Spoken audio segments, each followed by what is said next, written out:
সদ্যপ্রয়াত সাবেক প্রধানমন্ত্রী বেগম খালেদা জিয়াকে স্মরণ করে আবেগঘন একটি পোস্ট শেয়ার করেছেন মাইলস ব্যান্ডের অন্যতম সদস্য হামিন আহমেদ। স্মৃতিচারণায় উঠে এসেছে শুধু একজন রাষ্ট্রনায়ক নয়, বরং এক মমতাময়ী মানবিক মানুষের ছবি, যিনি শিল্পী ও মানুষের পাশে দাঁড়াতে কখনো দ্বিধা করেননি।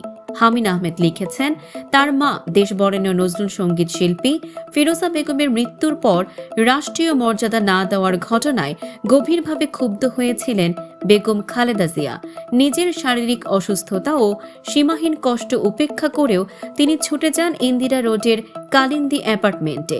সেখানে গিয়ে ফিরোজা বেগমের সঙ্গে কাটানো স্মৃতি ভাগ করে নেন আর হামিনদের পরিবারকে জড়িয়ে ধরেন আপনজনের মতো করে।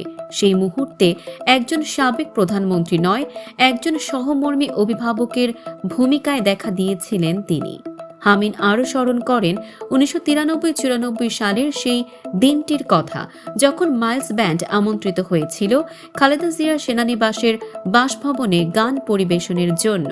প্রথম দেখাতেই তার ব্যক্তিত্ব, মার্জিত আচরণ আর অভিজাত উপস্থিতি গভীর ছাপ ফেলে।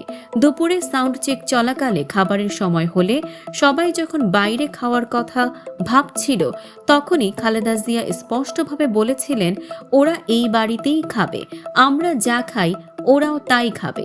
শুধু কথাতেই নয়, নিজ হাতে মাইলস সদস্যদের প্লেটে খাবার তুলে দিয়ে তিনি দেখিয়েছিলেন অনন্য আতিথেয়তা। সেদিন সন্ধ্যায় গান শুনে প্রশংসাও করেছিলেন তিনি।